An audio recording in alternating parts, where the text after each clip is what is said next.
My name is Bill Marler. I'm the owner of Marler Clark, the food safety law firm in Seattle, and I'm the proud publisher of Food Safety News. This is the first carrot-related E. coli outbreak that I certainly can remember. There might have been one, but I just don't recall one. There had been a Shigella outbreak linked to carrots in a outbreak involving food service on an airlines about 15 years ago.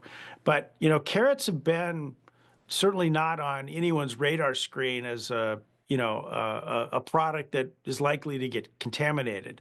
But, carrots like, other fresh fruits and produce, they're grown outside and there can be risk of E. coli event contamination during the growing process, either in being in close proximity to animal feedlots or utilizing water that might have cattle feces in it.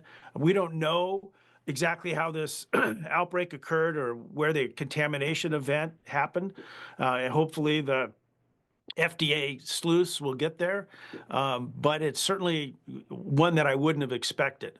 I think what's pleasantly surprising to me, even though there, are 39 people sick and a death in California, is that given the scope of where this product went and that Grimmway, the producers, the largest producer of carrots in the world, given the breadth of where this product went and where, inside the United States and outside the United States, that there's only 30 plus illnesses. And I think that's either, a commendation on the food safety culture at Grimmway, that this outbreak was smaller than it could have been, or it could possibly be that the whole genome sequencing and the detectives, the epidemiologists tracking this outbreak did a better job of getting this outbreak figured out. But I'm hopeful that since the last illness was in mid-October, at least so far reported by the CDC, that we're seeing the end of this outbreak, and that would be a good thing. Organic essentially means that it's got limited pesticide use. So if you're thinking about it from a longer term perspective of what pesticides may do to you over a long period of time, then yeah, that's what organic is about. But it doesn't mean anything about the making it safer when it comes to bacteria and virus that make us sick sooner. In fact, the fact that you're not using chemical fertilizers and you're likely using fertilizers that are mulched and you may still have some pathogens that are still surviving that you're actually spreading on those fields. So it does create more challenges for food safety when you are in fact using even cattle manure it's been processed. So yeah, it's just because it's organic doesn't mean it's safer. It just means that it doesn't have as many pesticides, hopefully, as what other products would have in it. Grimmway, co-packed for a lot of different brands and, sold that product under a lot of different brands. And that's really common in today's grocery store industry, that there are brand products by grocery stores that are produced by a third party like Grimmway. I think the food safety people that I've spoken to about this outbreak, feel that Grimmway has a pretty good food safety program, that something went awry, in the growing process, that there was some sort of contamination event, either like flooding of a field, or, some, too close proximity to a cattle feedlot. I think, again, the fact that, and it's not taking anything away from the people who got sick or the family of the person who died, but the fact that this outbreak is as small as it is, tells me that in many respects, the supply chain worked.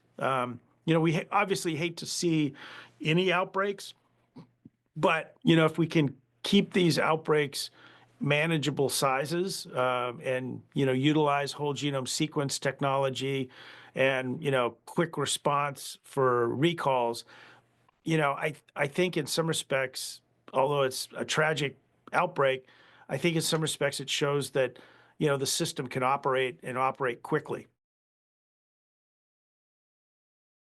you know, Shocking to a lot of people in the food safety space was that this was a carrot outbreak. Like I said earlier, that we haven't seen those before. And the fact that, triple washed romaine lettuce, you've got this product that's, essentially ready to eat. And on most of the bags, it says exactly that. It is, we rely as consumers, we rely on those manufacturers, that those words have meaning. If they're ready to eat, it should be ready to eat. Um, you know, the the fact that a consumer could open up a bag of those carrots and then rewash them, that probably something that moms and dads are going to start doing. And, likely they should, given the fact that, this is a new outbreak. But, I think one of the things that this to me underscores is the fact that, we've let convenience sort of run our lives, instead of buying a carrot and chopping it up ourselves and making carrot sticks for our kids for our kids' lunch. We rely on these producers to do all that for us, and it's the same thing with bagged lettuce or boxed lettuce. And coming up on Christmas and Thanksgiving, we're people are going to go to the store and they're going to grab a bag and they're going to come home and dump it in a container, and voila, you have a salad. But again, that convenience is also carries risk. Yes, these producers have the ability to have really good food safety standards, but if there's something that goes sideways, if there's a contamination event in a field that overwhelms the cleaning ability in a processing facility, this thing can get amplified. I think we're lucky that this carrot outbreak is smaller, but it well could have been a large one. It could have been similar to the 2018 romaine lettuce outbreak. It could have been, it could have been bad. It could have been really bad. So, to answer your question, what can consumers do? Well, you could buy carrots yourself and wash them and cut them yourself. You could do the same with other leafy greens. But we've kind of come like very much kind of reliant on the ability to go to a grocery store and take stuff home and eat it immediately. And not everyone's going to have the time or ability or finances to buy products and do it yourself. So it's a real challenge, and I think it's kind of a bit like going to a restaurant and relying on a restaurant to cook your hamburger so it doesn't have E. coli in it. So we have become dependent, and sometimes I think companies need to step up and do a better job of making sure that those products are not contaminated to begin with.